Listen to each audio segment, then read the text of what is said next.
Bueno, en la línea de lo que planteaba Gabriel, vamos a dar inicio al foro con representantes de organizaciones estudiantiles, lleva por nombre Perspectiva Anticapitalista de las luchas por una nueva educación.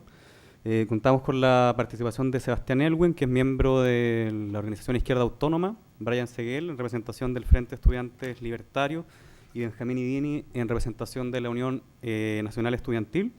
Y básicamente este foro va a contar con presentaciones de 20 minutos, y después vamos a abrir palabras para que podamos abrir la discusión. Y trata sobre dos temas. Primero, un tema más coyuntural, que es sobre una caracterización del escenario nacional, particularmente en el ámbito vocacional, a ir a ver cuáles son las perspectivas de desarrollo para las fuerzas estudiantiles, las fuerzas políticas alternativas, y también este foro busca abordar una discusión de carácter más estratégico, o sea, por eso el nombre del foro, por eso las perspectivas anticapitalistas, o cómo las luchas educacionales pueden ser entendidas, comprendidas, sí o no, dentro de una discusión de más largo aliento, dentro de las diversas peleas con un carácter anticapitalista. Entonces, bueno, dejo primero a Sebastián Elwin, son 20 minutos, ojalá que los respetemos. Ya. Bueno, muchas gracias por la invitación a la escuela. Primero quería recalcar la importancia que me parece de un debate como este. Creo que por lo general cuando hay un debate de fuerzas políticas todos estamos un poco más preocupados de hablarle al público que hablar entre nosotros, y eso es entendible. Y cuando tenemos reuniones entre las orgánicas que están acá presentes, muchas veces lo urgente le termina quitando tiempo a lo importante, y creo que este es un espacio en el cual podremos darle un buen tiempo a conversar entre nosotros, entre las orgánicas que se encuentran acá sentados, y eso me parece muy importante y quería destacarlo. Voy a intentar hacerme cargo del título de este foro, de las perspectivas anticapitalistas de la lucha estudiantil. A mí me dijeron primero que iba a ser una exposición de 15 minutos, así que preparé un texto para eso, que va a tener varias piruetas argumentativas intentando dar cuenta de este título, y espero caer paradas de cada una de ellas. Así que, dicho esto, voy a leer varias cosas, un tema que es muy difícil improvisar, y ahí intentaré dar algunas énfasis en algunas cuestiones de las que quisiera detenerme, espero me puedan seguir. Bueno, mucho se ha escuchado desde el 2011 sobre la existencia de un nuevo ciclo político que se inicia en nuestro país, pero poco se sabe o dice sobre qué sería lo efectivamente nuevo de este ciclo. ¿Hablamos todos de lo mismo cuando decimos que se abre un ciclo nuevo? Para responder esta pregunta será esencial entonces saber qué caracteriza al supuesto viejo ciclo político y cuál es el carácter que disputa por emerger para constituirse en lo nuevo. Cuando hablamos de un ciclo político con el que queremos terminar, nos referimos a los términos de la política sintetizados en el pacto de la llamada transición a la democracia, y que ha sido la fuente de la denominada gobernabilidad ya por más de 2 décadas. La política de los consensos entre concertación y derecha, la indiscutibilidad del modelo neoliberal que redujo la discusión política a su mera administración, y la exclusión del Estado como mecanismo de resolución de conflictos y demandas de los sectores subalternos, construyendo un mercado encargado de mediar prácticamente la totalidad de las relaciones sociales. Entonces es un tema que hemos tratado anteriormente en esta escuela, que tiene que ver con esto cuando toda conflictividad social se caracteriza como un conflicto entre privados. Entonces los conflictos sociales existentes en Chile se tienen que resolver mediante la mediación del mercado, y el Estado da un pie atrás diciendo este no es un conflicto del cual yo tenga que hacerme cargo, que me incumba. Y eso es parte de los términos de la política, de lo que hemos llamado acá los términos de la política de la transición. La marca de esta política es una democracia estrecha, despolitizadora y antipopular, en donde la sordera hacia la demanda de actores sociales no es solo desidia, sino los términos mismos de la política como existe hoy, y la desarticulación de la constitución colectiva de dichos actores, una necesidad de funcionamiento del modelo de la transición. Dicho esto entonces, ¿Qué es lo que caracteriza un nuevo ciclo político que deje atrás el impuesto por los términos de la transición a la democracia? ¿Cuál sería un cambio sustancial que, sabiendo no es nuestro punto de llegada, una sociedad sin clase, el socialismo, está sin embargo en la dirección correcta hacia dicho objetivo, o puesto en una forma que nos interpela directamente? ¿Cómo una fuerza revolucionaria elabora una táctica para un periodo marcado, no por el derrumbe del modelo, sino por la tremenda deslegitimidad de la política actual y la expresión de un malestar mesocrático, frustrado por el incumplimiento de las promesas hechas por el modelo? Estas preguntas son relevantes, ya que ni el carácter mesocrático, no revolucionario, del malestar nos debe hacer renunciar a la conducción de este malestar, ni los marcos de alianza social y política de dicha conducción nos puede desorientar de nuestro horizonte revolucionario.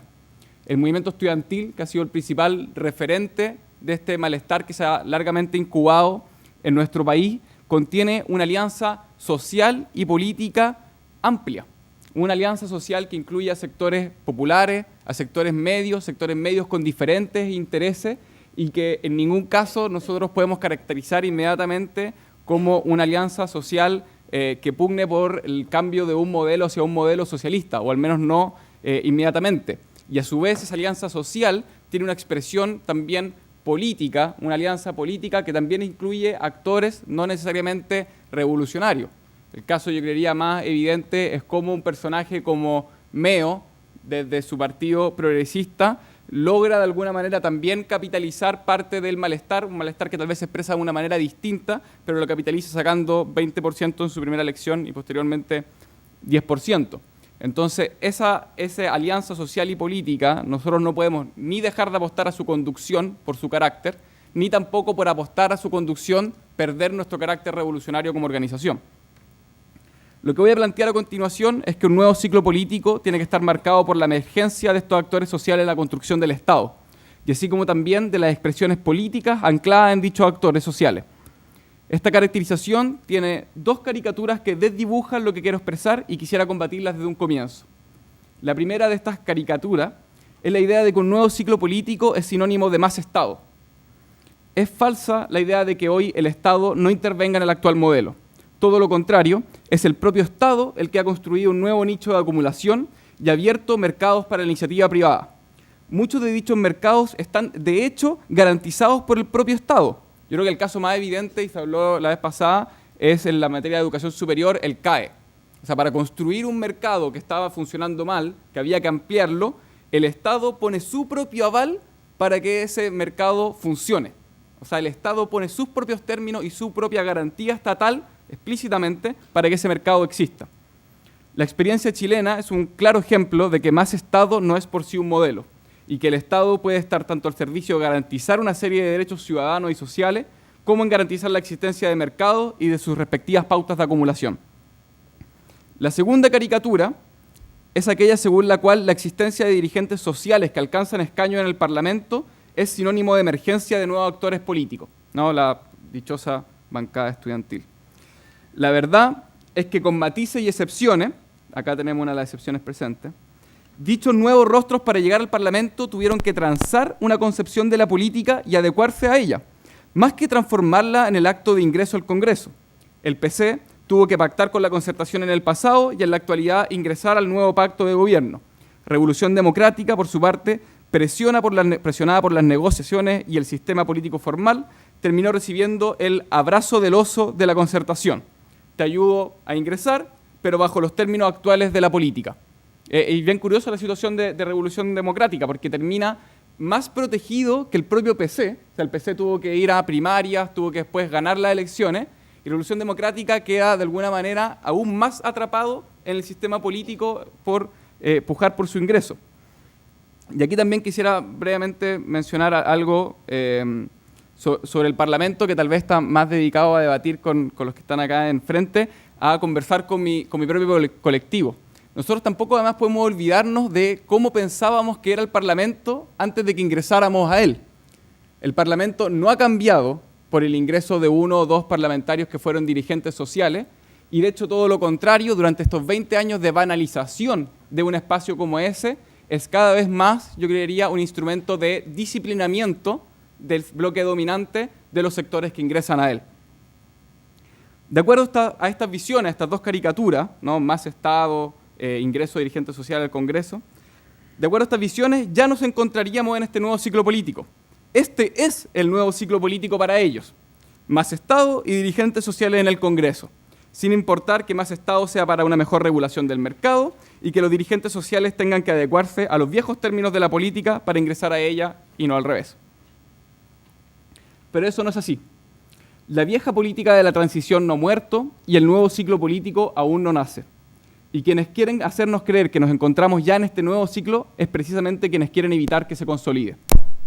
La emergencia de nuevos actores sociales a la construcción del Estado significa también que estos nuevos actores sociales accedan a la mediación del Estado para la solución de sus conflictos.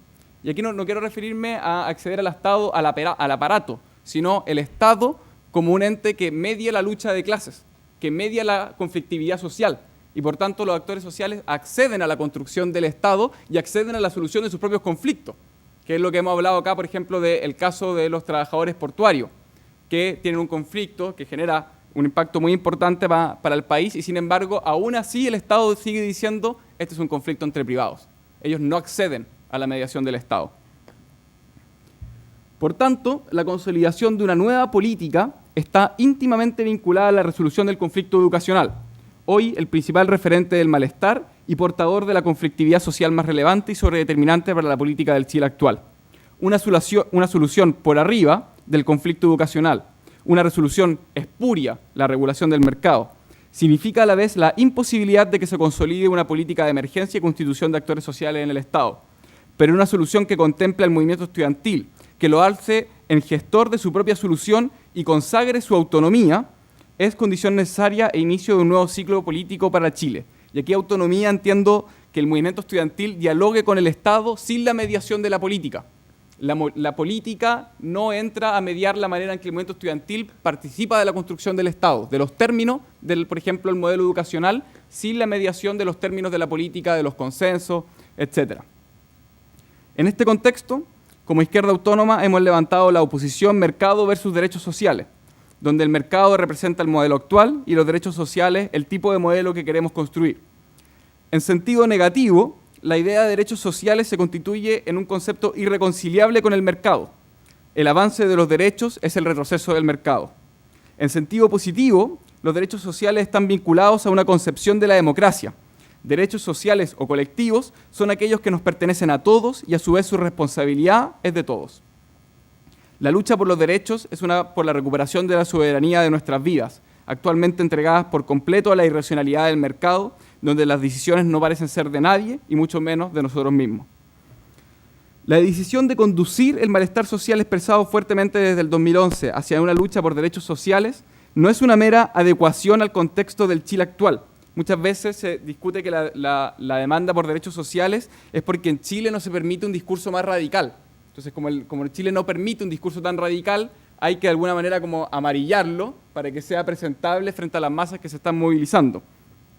Y yo no creo que sea meramente aquello, sino que fundamentalmente enfrentar el hecho de que la organización, la formación de voluntad colectiva, hoy carece de sentido, no solo por una disposición subjetiva, no solamente que no haya interés en organizarse, no solamente que los trabajadores, por ejemplo, no les parezca culturalmente, no les parezca como interesante organizarse, sino porque la organización no significa la consecución de demandas o el avance de reivindicaciones sociales.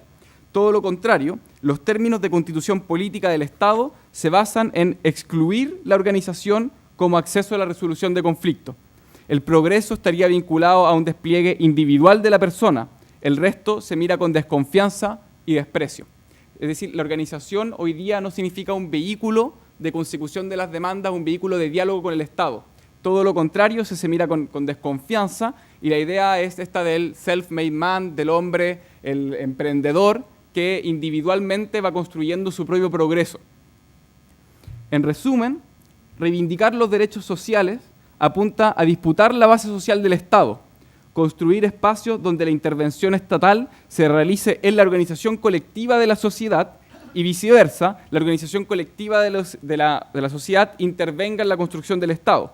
Es decir, espacios donde la organización tiene sentido. En este sentido, la disputa por el Estado es un horizonte táctico y no estratégico. De lo que se trata es de apropiarse del Estado, pero deja de alguna manera incólume la idea socialista de que finalmente es para abolir al Estado. La importancia del Estado es participar de la construcción de la sociedad, no del Estado en sí. Pero como se dijo anteriormente, la posibilidad de una refundación espuria de los términos de la política está igualmente vinculada a la resolución del conflicto educacional. O sea, la resolución del conflicto educacional tiene estas dos vertientes, la posibilidad de la apertura de un nuevo ciclo político, como también el cierre y la imposibilidad de la apertura de este ciclo. Como decía Gramsci, cuando lo viejo no termina de morir y lo nuevo aún no nace, en ese claroscuro es donde surgen los monstruos. El monstruo, en este caso, es una solución al conflicto educacional relegitimando la política, con mayor regulación y cambio de fachada en el modelo político. Y aquí no hay que poner ejemplos muy rebuscados, el caso de lo que se está haciendo actualmente en educación, o al menos el discurso actual, el cambio al binominal, estos cambios a la nueva constitución, todos parecen de alguna manera ser cambios de fachada de los términos de la política, eliminando la posibilidad de expresión radical del malestar social que está radicado principalmente en el movimiento estudiantil. Estos desafíos, y con esto termino, que he intentado esbozar en estas líneas nos interpelan directamente a los acá sentados, como esfuerzos de conducción del movimiento estudiantil desde una perspectiva revolucionaria. La resolución del conflicto educacional está íntimamente vinculada a la emergencia de nuestras propias apuestas políticas, pero ya no somos aquellos extranjeros aislados por el sentido común de una sociedad adiestrada a desconfiar de lo colectivo. Por tanto, hoy se muestra la necesidad de confluencia de las fuerzas revolucionarias que apuestan a la apertura de un nuevo ciclo en cuanto a lo que está en juego en nuestra propia existencia política. En definitiva, los que estamos acá podemos decir, somos los excluidos de la organización de la sociedad a pesar de que somos representantes legítimos de su malestar. Ya no somos los que pensamos raro o tenemos ideas añejas. Ya no somos los marginales, somos repelidos, somos los marginados. Muchas gracias.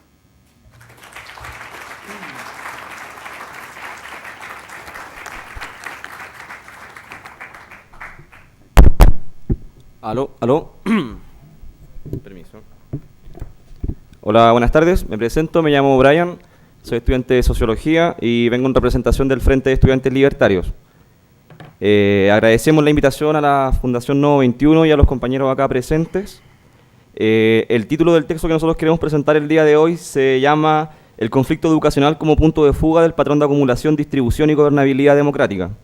En el fondo lo que queremos expresar con esta ponencia es básicamente la tesis de ruptura democrática que hoy la izquierda libertaria y el conjunto de sus organizaciones, tales cuales como el Frente de Estudiantes Libertarios, la Organización Comunista Libertaria, la Unidad de Muralistas Luchador Ernesto Miranda y otras iniciativas que se despliegan a nivel nacional en más de 10 años de construcción, hemos venido decantando como tesis para afrontar la coyuntura actual. En ese sentido, lo que nosotros encontramos como específico a señalar en este ciclo de transformaciones con perspectiva democrática, no solo en Chile, sino que en América Latina, es por una parte cómo se van modificando el contenido de el clivaje sociopolítico, o digamos en otras palabras, el contenido de las demandas que organizan a la política, por una parte, y por otra parte, cómo también se van demostrando transformaciones en las relaciones entre el partido o las organizaciones más formales y la sociedad civil.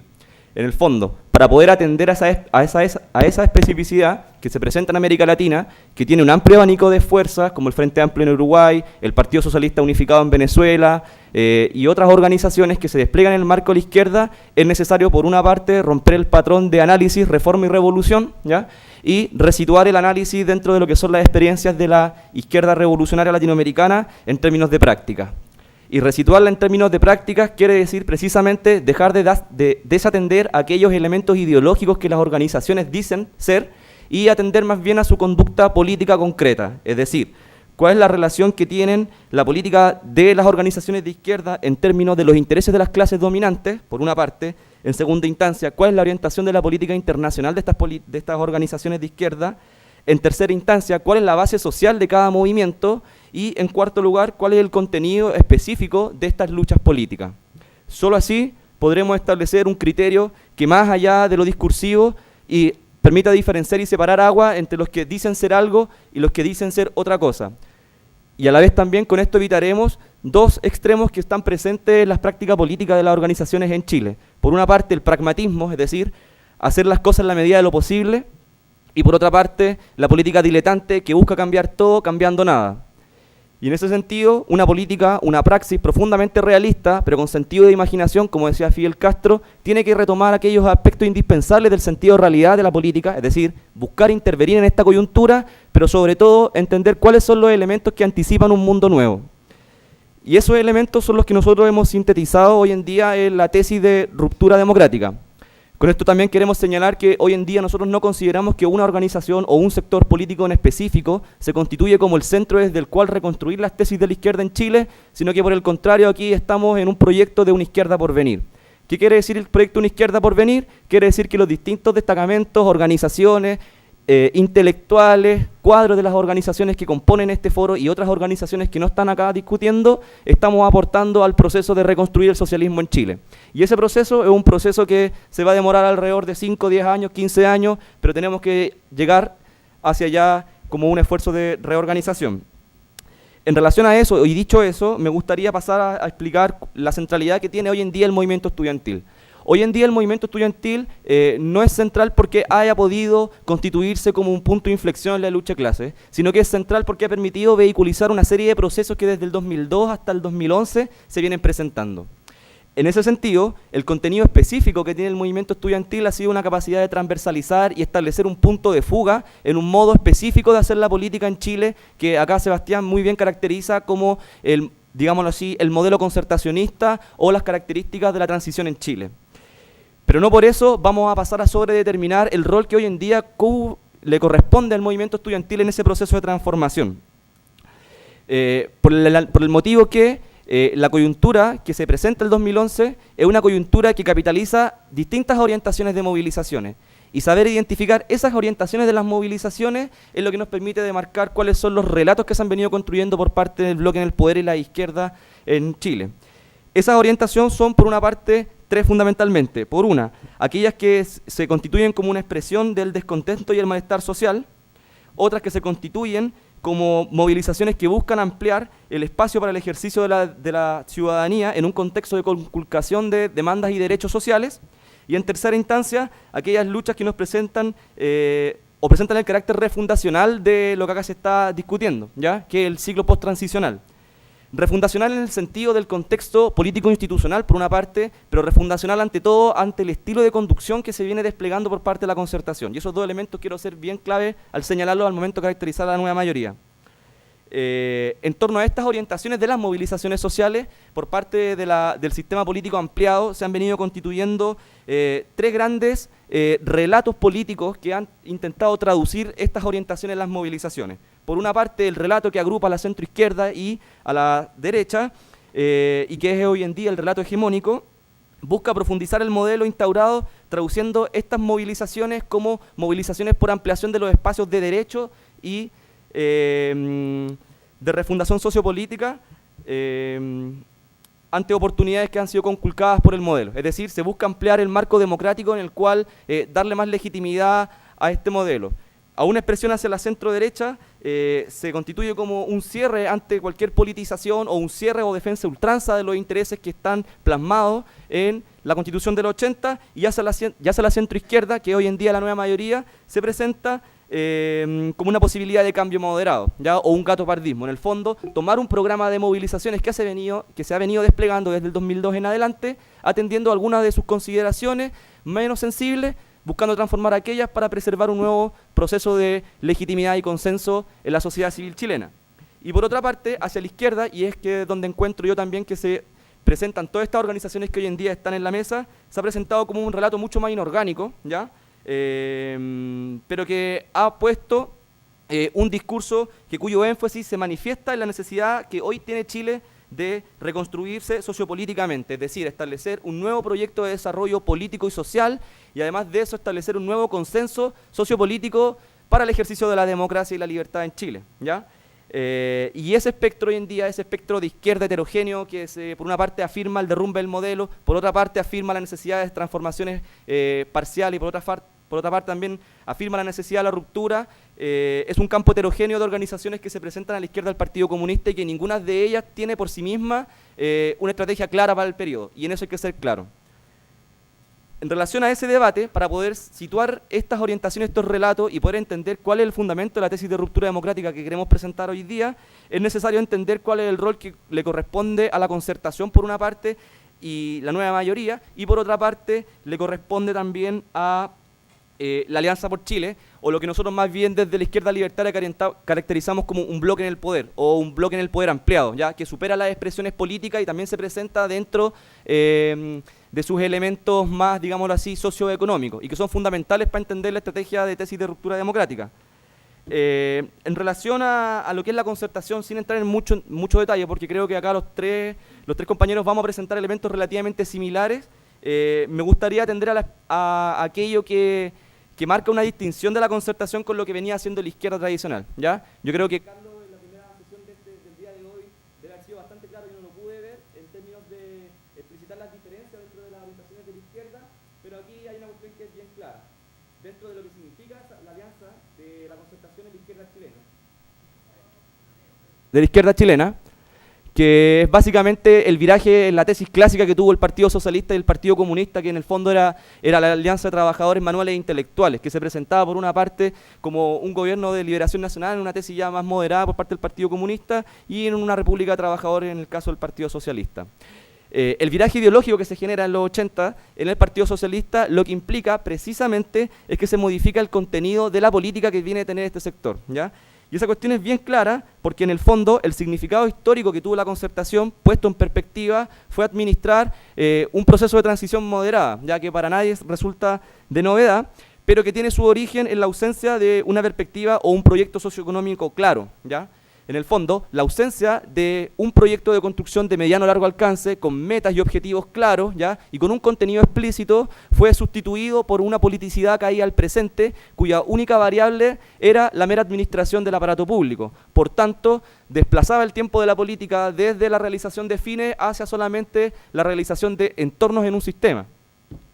Esa modificación en la orientación que tiene la concertación es fundamental para poder entender el diagnóstico que prima en ella al momento de entender cuál es la consolidación democrática, ¿ya? Una consolidación democrática que subordina la realización del momento político a la administración del aparato socioeconómico. Por tanto, un estilo de conducción que subordina la política a la realización de las metas de la economía y, vista desde una perspectiva teórica, podemos decirlo así, desplazando el momento de la política solamente por el momento de la gubernamentalidad o la administración de la cosa pública. Esto es bien importante porque esto marca a fuego el estilo de conducción que tiene la concertación, ¿ya? Un estilo de conducción que para poder afirmar esta necesidad de gestión tiene que precisamente romper su relación con los partidos sociales. Y esto es bien importante, partidos políticos. Esto es bien importante porque rompe los canales de mediación clásicos que tenían los movimientos sociales hacia el aparato del Estado. Por lo tanto, deja un campo de autonomía o un campo de acción bastante grande y que es ese campo el que es dotado por estas organizaciones que hoy en día estamos exponiendo. Ese estilo de conducción es un estilo de conducción bien particular, ¿ya? Y un estilo de conducción que se basa en el liderazgo presidencial afirmado en un apoyo técnico de equipos tecnocráticos, ¿ya? Y además de eso, por la evidencia de un circuito intelectual que no es crítico de la práctica política que se está presentando por parte de la concertación. Y que en la concertación solamente fue procesado como hacia finales de los 90, principios del 2000, como esta tensión entre los flagelantes y los autocomplacientes, es decir, una tensión o una mea culpa que solamente se pone en términos ético-morales, pero no se plantea en términos políticos. Por lo tanto, nuevamente desalojando el momento de la crítica política al momento de refundar lo que es la concertación. Por otra parte, la Alianza por Chile es un conglomerado bien interesante porque dentro de lo que son las alianzas de la derecha nacional, ¿ya? Que clásicamente se distinguieron entre el Partido Liberal y el Partido Conservador, ¿ya? Y que hasta el 65-66 se anudan dentro en lo que es el Partido Nacional, ¿ya? Como un partido de confrontación que permite que se rompan estas distinciones o esta disputa clásica que hubo entre liberales y conservadores para poder contener a la unidad popular. Se pudo llevar adelante un proceso de reconversión de las derechas en Chile, ¿ya? Y ese proceso de reconversión de la derecha en Chile es bien importante porque lo que en el fondo está sucediendo es que el debate que se está presentando en los 60 cambia de cariz y precisamente esta tensión entre un sector terrateniente, oligárquico, conservador, con orientación extractivista, mercantilista, termina hegemonizando a un sector que era monopólico de baja productividad y que se presentaba en el empresariado nacional que estaba siendo apoyado por el Estado desarrollista. Cuando ese debate lo gana el sector mercantil, ligado al campo, lo que presenciamos es la reconversión productiva de la derecha desde el 76 hasta el 85, ¿ya?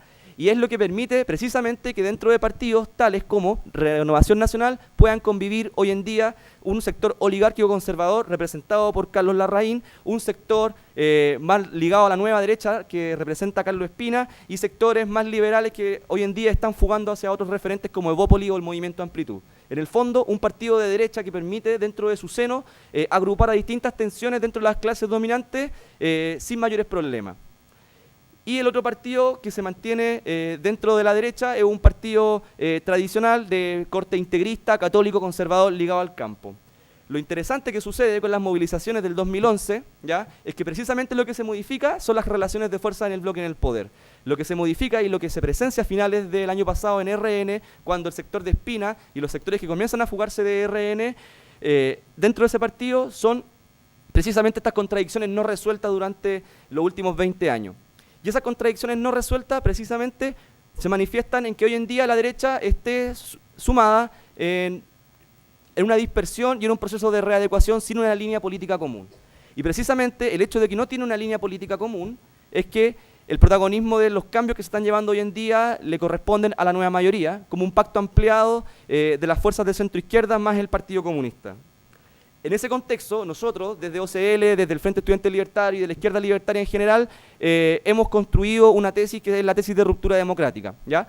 Y que la tesis de ruptura democrática, en lo grueso, se basa precisamente en la identificación de los dos momentos de la hegemonía para evitar dos lugares comunes que nos parecen que son bien nocivos para la política con perspectiva revolucionaria. Por una parte, aquellos que nos presentan al Gramsci descafeinado, es decir, al Gramsci que solamente se reconoce en el momento del reconocimiento y de la democracia, y por otra parte, aquellos que solo plantean la política como una confrontación de fuerza en una perspectiva de dualidad de poderes, ¿ya?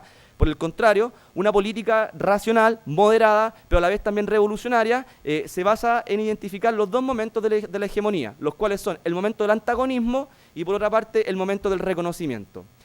Y estos dos momentos, ¿desde qué perspectiva se agrupan? Se agrupan desde la consolidación de un bloque histórico, ¿ya? Entendiendo que ese es el marco de la estrategia en general la que se está desarrollando, hay que entender que los momentos de antagonismo, es decir, los momentos de confrontación o de lucha de clase, no son un momento por fuera o otro momento de la disputa política o de la disputa democrática, sino que son su contenido. La disputa democrática expresa otro de las disputas dentro de la lucha de clases y por lo tanto, entendiendo que ese es el horizonte de la política, el sujeto sociopolítico que vayamos a construir tiene que entender que esas son sus dos dimensiones indispensables al momento de construir política. Por eso es que la tesis de ruptura democrática tiene distintos elementos, ¿ya?, que los voy a sintetizar en algunas palabras y si es que me queda un minuto quizá o el momento de la ronda de las preguntas, expresarlo como eso se transforma en la línea de acción en el campo estudiantil que tiene hoy en día el FRE y la izquierda libertaria. Los componentes de la tesis de ruptura democrática, por una parte, reconocen la necesidad del momento del antagonismo en la política. El antagonismo para nosotros es fundamental, ¿ya?, pero también es fundamental que este avance del antagonismo de las fuerzas sociales se exprese también en cierres institucionales, en el sentido de que lo que el movimiento estudiantil, el movimiento de los trabajadores o el movimiento de lucha por los derechos sociales estén manifestando en la calle se pueda reflejar en una posición de fuerza en el Congreso y en las leyes que en definitiva norman la vida en común. Por lo tanto, esa necesidad de establecer un vínculo orgánico entre lucha de clase y confrontación democrática es lo que hoy en día se articula en términos de un sujeto que nosotros le hemos denominado la multisectorialidad. Sabemos que el sujeto político es multisectorial porque precisamente la política es la unidad de la diferencia y hacer una caricatura de la multisectorialidad precisamente no atendría a la especificidad que ésta tiene. La especificidad que esta tiene es que hoy en día, con la estructura de poder que existe en Chile, no hay posibilidades de consolidar un cambio democrático sin asentarle golpe a la estructura de acumulación capitalista que existe en Chile. Y eso implica tener un movimiento de avanzada en la estructura de reproducción de los clústeres productivos en los sectores estratégicos de la producción que puedan golpear la cadena productiva, pero no una perspectiva insurreccionalista que busque generar una huelga general, sino que precisamente con un énfasis de transformación democrática, es decir, de apoyo. Atendiendo a esa característica es que un movimiento que va de avanzada en la estructura de poder económico no puede ir desalojada de sus vínculos con las clases medias y no puede ir desalojada tampoco con la disputa por los derechos sociales, y es ahí cuando el movimiento estudiantil tiene una importancia que es fundamental. Hoy en día, el contenido democrático de esta movilización se expresa en esa alianza, en una alianza de clase entre los trabajadores en un sentido más tradicional y los asalariados en un sentido también bien histórico. Primer elemento, por lo tanto, es, y termino este elemento y voy concluyendo. Primer elemento es la generación de un movimiento político social amplio que exprese esta alianza social amplia de contenido democrático. En segunda instancia, es la necesidad que en un marco de disputa por la estrategia y la hegemonía, la lucha adopte dos características: de acción directa de masas, en el sentido de fortalecer los espacios de antagonismo dentro del mundo popular, y por otra parte, de consolidación de esos avances institucionalmente en términos electorales. Es decir, un componente de acción directa de masas que va ligado a la realización de una herramienta política electoral. En tercera instancia, es la necesidad de que hoy en día los distintos movimientos vayamos decantando una línea de acción común, ¿ya? Es decir, la conformación de una suerte de programa, ¿ya?, que exprese en su forma y en su contenido el proyecto de transformación al cual queremos llegar. Y finalmente, como último punto, la necesidad de que una estrategia de estas características tiene que intervenir necesariamente en la coyuntura y no puede marginarse la coyuntura. Y es ahí la centralidad que hoy en día tiene la lucha estudiantil, que es lo que me gustaría repasar un poco en el momento que correspondería a las preguntas. Eso.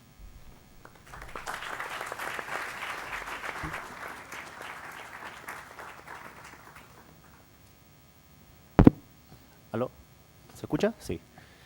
Primero, como en representación de la Unión Nacional Estudiantil, me gustaría agradecer la invitación al Nodo 21. Ya habíamos participado de esta instancia anteriormente, el año pasado, como integrantes, como audiencia.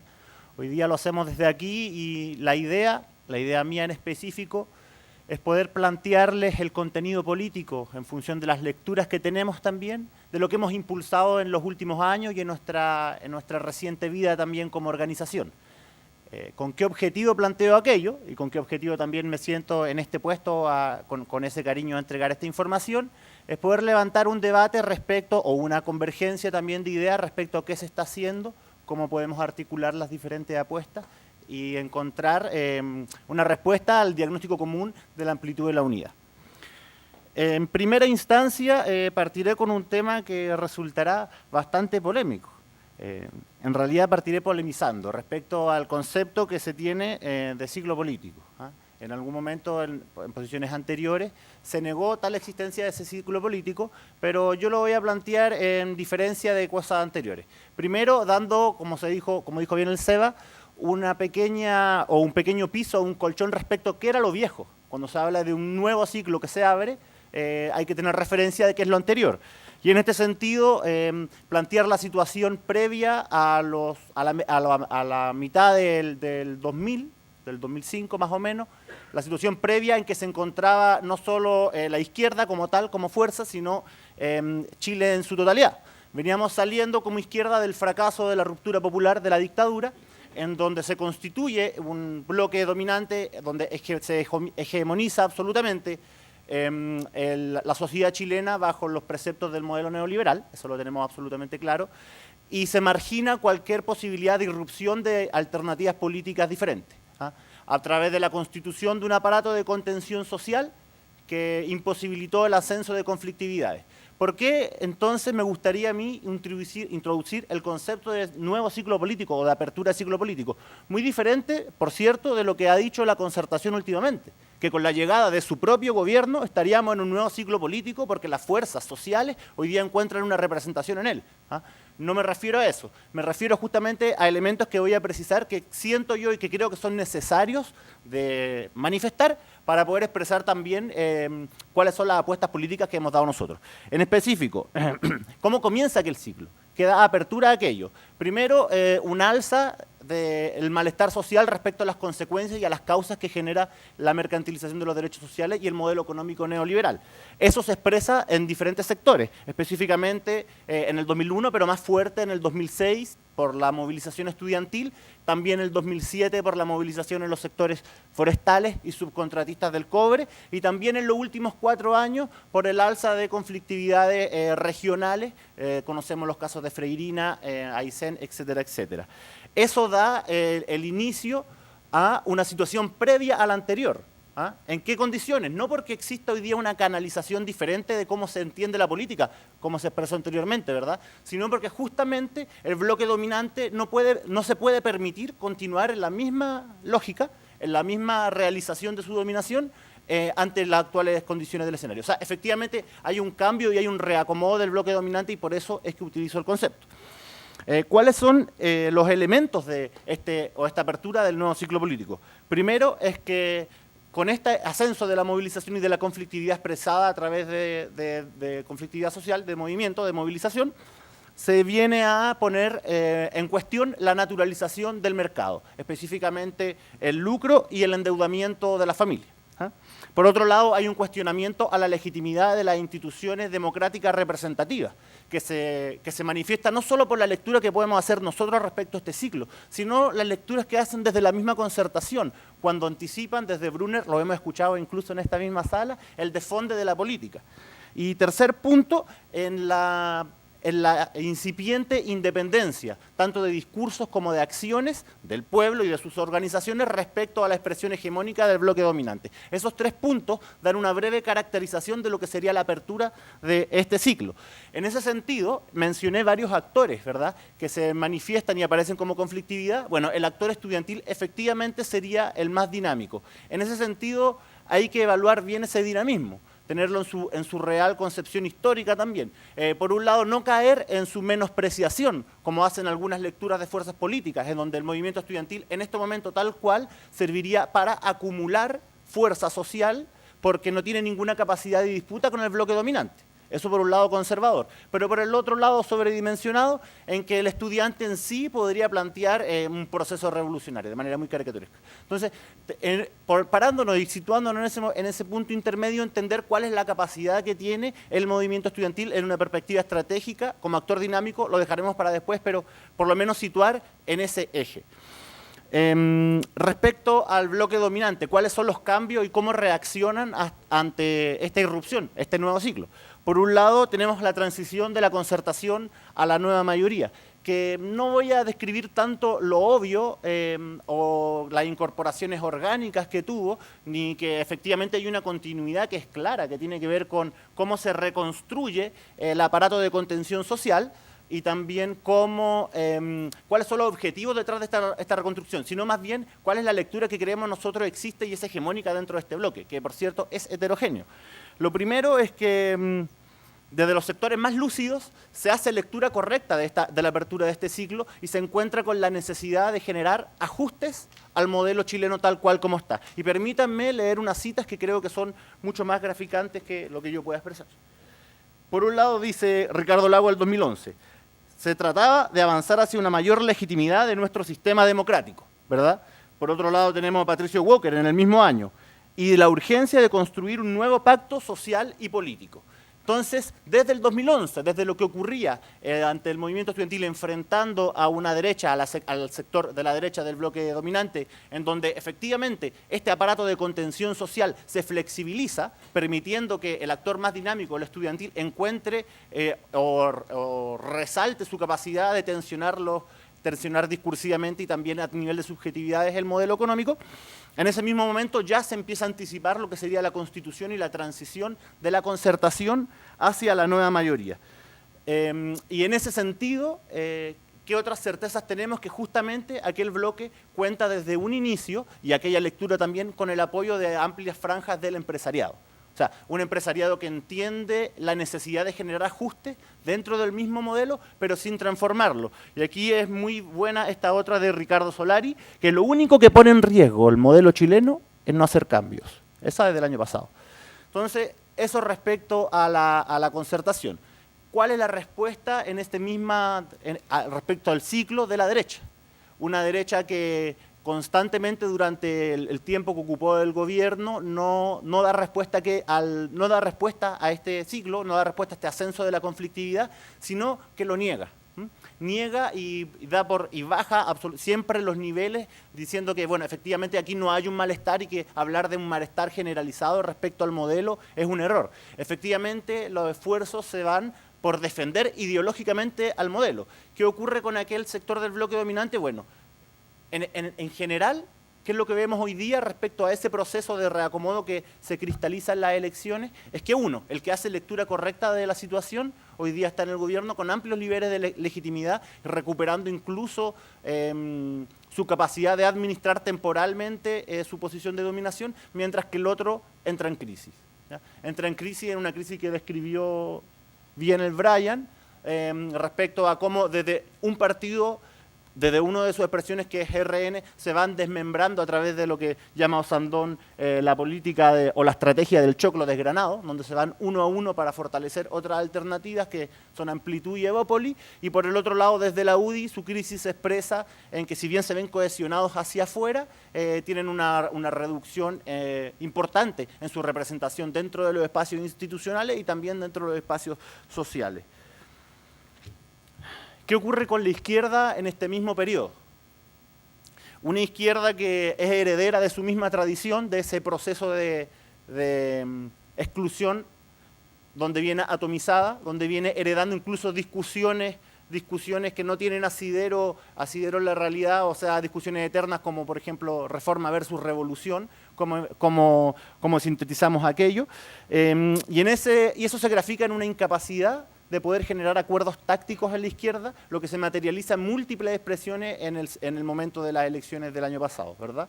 Por otro lado, una tesis que si bien era general, no consigue encontrar estos acuerdos tácticos, tiene que ver con la tesis que se levantó en ese momento, por lo menos también desde nuestra parte, pero con apoyo de otros sectores, del programa radical. Cómo a través de un programa radical que reunía diferentes expresiones de lo que se venía levantando desde este ciclo, se podía intentar generar algún proceso de acumulación de lo ocurrido en el 2011.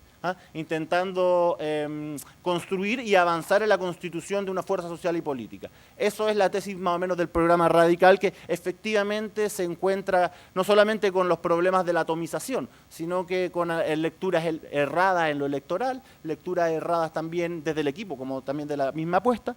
Y qué importante decir en este punto, no solamente respecto a la izquierda, sino de lo que viene para adelante, en función de esa apuesta también, es cómo sale parado de ahí el progresismo, cómo se convierte en una alternativa que efectivamente cumple ese objetivo desde otro punto de vista, capitaliza una parte importante de aquel descontento en una apuesta política incipiente que se proyecta también desde las elecciones anteriores, y cómo la izquierda tiene que pararse también y poder mirarla no de manera antagónica, sino entendiendo que cualquier proyecto hoy día de una izquierda que solo es un 5% en términos electorales, que no existe como fuerza política ni social, requiere también poner ojo a aquello que se está constituyendo y que tiene proyecciones de crecimiento.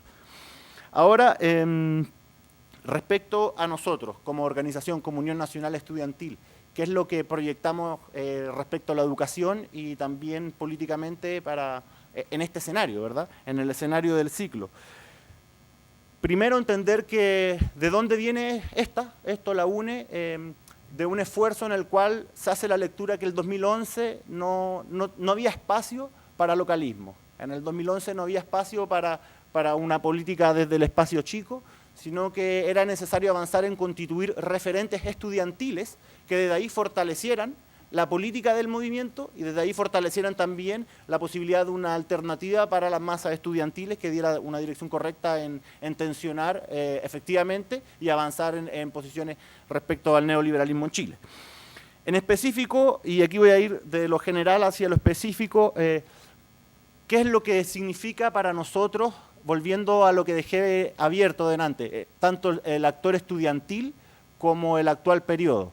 ¿Qué es lo que significa hoy día la posibilidad de una reforma? Para nosotros, tanto el movimiento estudiantil tiene como objetivo o posibilidad concreta su realización en una disputa del carácter del Estado. Es ahí hasta donde llega y nada menos que eso.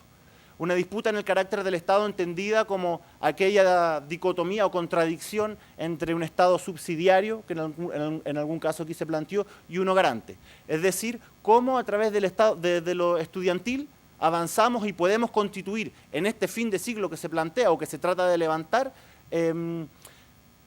dentro de la expresión educativa del neoliberalismo, una expresión de un Estado garante. ¿Con qué sentido? Con el sentido de abrir espacios de correlaciones de fuerza para que desde otros actores, desde otros sectores, se pueda avanzar en esa misma dirección. Es decir, a nosotros, que nos identificamos profundamente dentro de la tradición histórica marxista, antes de pelear por un programa revolucionario, por ejemplo, decidimos pelear por un programa radical que nos permita en educación constituir las bases de un Estado garante. ¿Cómo se constituye y cómo se aterriza eso concreto respecto al momento actual de la reforma? Es decir, una reforma que no logre aquello, que no tenga la profundidad necesaria, una reforma que continúe con aquella lógica mercantil entendida como un Estado subsidiario entregando educación, no nos sirve. Es decir, nada menos que un Estado garante es posible para nosotros dentro del movimiento estudiantil. Y en ese sentido, justamente, lo entendemos al actor estudiantil como un dinamizador de procesos de transformación posteriores. Esa es la perspectiva estratégica que nos puede abrir hoy día la educación. Nada menos ni nada más que aquello. Y en ese sentido, desde un aterrizaje táctico ¿qué es lo que hemos hecho? Efectivamente no tenemos las posiciones que hubiésemos tenido en años anteriores de dirección o conducción del movimiento estudiantil, pero desde la posición en la que nos encontramos, lo que hemos tratado de instalar son algunos preceptos tácticos, como la necesidad de preservar la legitimidad del movimiento, de no perder aquello porque es nuestra única arma de presencia hoy día en la agenda política, la necesidad de que hoy día esa diferencia o ese avance dentro de la reforma que se disputa con el gobierno se da necesariamente por un programa claro, que grafique la existencia de un Estado garante. Sin ese programa es imposible dar la disputa y las condiciones hoy día de este gobierno, del enfrentamiento con este gobierno, necesariamente plantean que la discusión es programática. Y finalmente, la necesidad también de que este proceso sea acompañado por movilización y por una presencia activa de las masas. Cualquier movilización hoy día que no sea un proceso de masas no tenemos posibilidad de incidencia, ¿ya? Eso muy resumido, justamente esto es una cuestión que hemos hecho, es a lo que en realidad más nos hemos dedicado, a tratar de instalar ese tipo de esbozos tácticos en función de ese entendimiento estratégico de la educación en Chile. Pero si bien el actor estudiantil es predominante en el actual periodo, es predominante por su carácter dinamizador, no por su carácter totalizante de una transformación social, hay otro eje que es igual de importante para nosotros, que tiene que ver hoy día con la constitución de fuerza social y política, entendiendo que para nosotros es fundamental construir una alternativa de izquierda en Chile, una alternativa que no la vamos a construir como nosotros, sino que humildemente nosotros aportamos con lo que podemos. ¿En qué se grafica y en qué se aterriza aquella apuesta, en términos políticos? En desarrollo orgánico y político de otros sectores, que es una tarea que hacemos desde el inicio de nosotros como organización, incluso desde estados anteriores. ¿En qué se grafica aquello? ¿En cuál es el objetivo finalmente de eso? La constitución de un bloque multisectorial. Es una actividad que ya estamos desarrollando y que hasta el momento involucra a los compañeros del sindicato Citeco, a los pobladores de Ucamau, al grupo socioambientalista de Modatima, y que junto con nosotros pretendemos constituir aquello. ¿En qué sentido? No para delegar o para entender que la multisectorialidad solamente funciona en una perspectiva táctica de apoyo a los avances de movilización de la educación, sino que justamente en una perspectiva también de que el actual momento permite, y nosotros lo hacemos así, destinar fuerza orgánica a esa misma tarea, que tiene que ver con justamente destinar fuerza orgánica a aportar en desarrollo orgánico y también en direcciones políticas. ¿En qué direcciones políticas se pueden avanzar desde aquellas organizaciones? ¿Qué es lo que une finalmente a este bloque multisectorial, que no es solamente voluntad, sino justamente lo que estábamos hablando anteriormente? Un acuerdo táctico que hasta el momento son 7 puntos programáticos. Son 7 puntos programáticos que hablan de la tesis del programa radical, que dentro de eso está el tema de la Asamblea Constituyente, la consagración de derechos sociales en la educación, el fin al lucro y privatización de todos los derechos sociales, un nuevo código laboral, desmercantilización de la agua, renacionalización del cobre y la relación del gobierno con la dirigencia social y su criminalización. ¿Cuál es el sentido final de esta apuesta, de la apuesta multisectorial? Eso es justamente desde una perspectiva estratégica lo que nosotros como organización, entendiendo nuestro tamaño, nuestro espacio de acción, es lo que queremos aportar a la necesaria unidad y el necesario proceso amplio de unidad de la izquierda. Entendemos que no todas las fuerzas están abocadas en esta tarea y para nosotros es fundamental entender de que si salimos de este ciclo en donde justamente el movimiento estudiantil existe como un actor dinámico, posiblemente esa tarea sea mucho más difícil. Es decir, que hoy día la constitución de una fuerza social y política desde la izquierda no solamente pasa por las tensiones que podemos generar por arriba y por las transformaciones, como se ha dicho por acá, de las maneras en las cuales la institucionalidad se relaciona con las organizaciones sociales y con el resto del pueblo en su conjunto, sino cómo nosotros vamos acumulando fuerza en otros sectores, entendiendo que hoy día conquistar un Estado garante en la expresión neoliberal de la educación permite la apertura de otros conflictos, pero que no se van a dar, obviamente o no necesariamente, de la misma manera como se ha dado lo educacional, desde una perspectiva sectorial donde hay un actor que se organiza y existe y levanta consignas dentro de ese sector, sino que justamente lo más probable es que requiera de una fuerza mucho más grande y mucho más amplia en temas orgánicamente y también en términos de acuerdo. Eso, muchas gracias.